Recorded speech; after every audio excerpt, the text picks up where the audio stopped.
హైదరాబాద్ జిల్లా రిపోర్టర్ జోషి మనకు ప్రస్తుతం లైన్లో ఉన్నారు. ఒకసారి వారితో మాట్లాడదాం.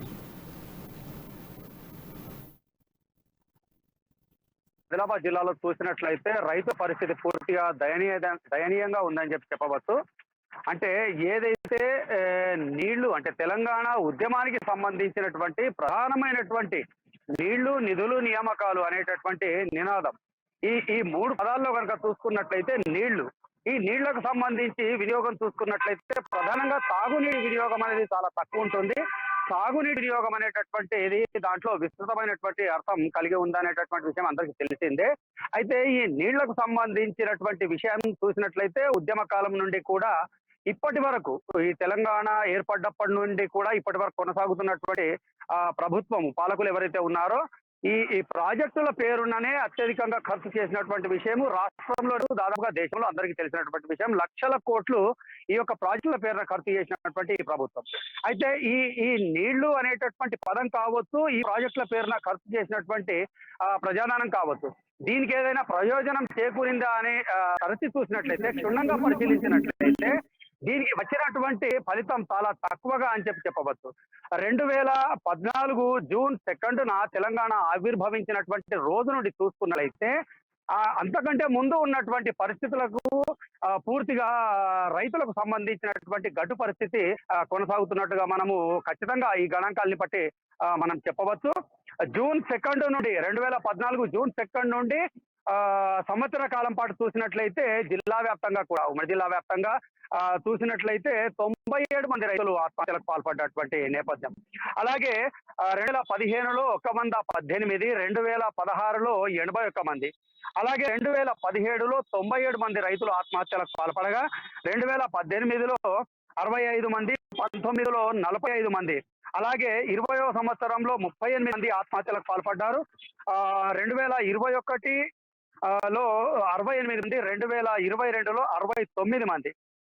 అయితే దీంట్లో ప్రధానంగా చెప్పుకోవాల్సినటువంటిది ఏంటి అని అంటే, 2015 ఆగస్టు 15 నుండి ఎప్పుడైతే ఫసల్ బీమా యోజన వచ్చిందో 2016లో, అప్పటి నుండి 2 ఏళ్ల పాటు ఏదైతే కేంద్ర ప్రభుత్వం తీసుకొచ్చినటువంటి రైతు ఫసల్ బీమా యోజనకు సంబంధించి ఆదిలాబాద్ జిల్లాలో కొంత రైతుల ఆత్మహత్యలు తగ్గుముఖం పట్టాయని చెప్పవచ్చు. అయితే దీనికి సంబంధించినటువంటి ఏదైతే ప్రీమియం డబ్బులు ఏవైతే ఉంటాయో ఆ రాష్ట్ర ప్రభుత్వం చెల్లించని కారణంగా ఈ యొక్క ఆత్మహత్యల యొక్క సంఖ్య గణనీయంగా పెరిగినటువంటి నేపథ్యము. అయితే 2021లో ఆదిలాబాద్ జిల్లాలో సంభవించినటువంటి ప్రకృతి విపత్తులకు సంబంధించి ఇప్పుడు ఆత్మహత్య చేసుకున్న పరిస్థితి ఒకటి రకంగా ఉంటే, అసలు ఏమైనా ప్రభుత్వ రుణాలు ఏమైనా మాఫీ అయినాయా, లేకపోతే కొత్త రుణాలు ఏమైనా అందుతున్నాయా రైతులకు, లేకపోతే ఈ రైతు బీమా ఏ రకంగా అంతా ఉన్నది? నిజంగానే అన్ని కుటుంబాలకు రైతు బీమా అందిందా?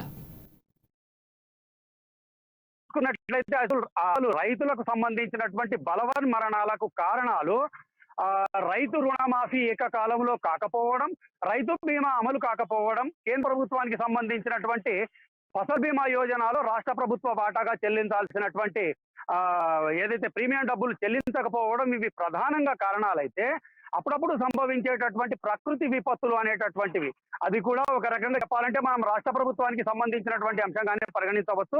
ప్రకృతి విపత్తులు అనేటటువంటివి రాష్ట్ర ప్రభుత్వ పరిధిలోకి, అంటే దానికి సంబంధం లేనటువంటి అంశాలు. ఒక నిమిషం జోషి, మొన్న 10,000 రూపాయలు ఇస్తామన్నారు కదా, ప్రకృతి విపత్తుకు సంబంధించి ప్రభుత్వం అనేక నివేదికలు తీసుకుంది, 10,000 రూపాయలు ఇస్తున్నాము అని చెప్పి ప్రకటించింది కదా. ఇప్పటిదాకా అంటే ఆదిలాబాద్ జిల్లా నుంచి, ఉమ్మడి ఆదిలాబాద్ జిల్లాలో ఈ నివేదికలు ఏమైనా వెళ్ళినాయా? రైతులకు ఎవరికైనా సాయం అందినటువంటి పరిస్థితి ఏమైనా ఉందా? అయితే ఇప్పటి వరకు, అంటే గత దాదాపుగా 3.5 వారాలు గడుస్తున్నటువంటి పరిస్థితి. ఇక్కడ ఆదిలాబాద్ జిల్లాలోని బోత్ నియోజకవర్గంలో ఏర్పడినటువంటి ఈ వడగళ్ల వాన ప్రకృతి విపత్తుకు సంబంధించి దాదాపు వారాల తరబడి అక్కడికి వ్యవసాయ శాఖ అధికారులు అక్కడికి చేరుకోలేదు. దానికి సంబంధించినటువంటి నష్టంకు సంబంధించినటువంటి అంచనాకు సర్వే కూడా చేపట్టనటువంటి పరిస్థితి. వాస్తవంగా రైతులకు సంబంధించినటువంటి నష్టం పైన 10,000 ఇస్తాము అంటున్నటువంటి ప్రభుత్వము 1 ఎకరానికి సంబంధించి వాళ్ళు ఇస్తున్నటువంటి ఏదైతే ఖర్చులకు సంబంధించినటువంటి డబ్బులు ఉన్నాయో అవి 8,000 ఇస్తున్నారు. దానికి సంబంధించి నష్టం ఏర్పడినటువంటి సందర్భంలో 10,000 అని ప్రకటించడం జరిగింది. అయితే రైతుల నుండి వినిపిస్తున్నటువంటి అభిప్రాయం ప్రకారంగా చూసుకున్నట్లయితే అసలు ఖర్చులకు సంబంధించి ఈ యొక్క నష్టానికి సంబంధించినటువంటి డబ్బు మొత్తం ఏదైతే ఉందో దాంట్లో అసలు పొత్తలు లేనటువంటి పరిస్థితి. అంటే 2,000 ఉన్నటువంటి నేపథ్యంలో అంటే ఖర్చులకు మళ్ళీ 2,000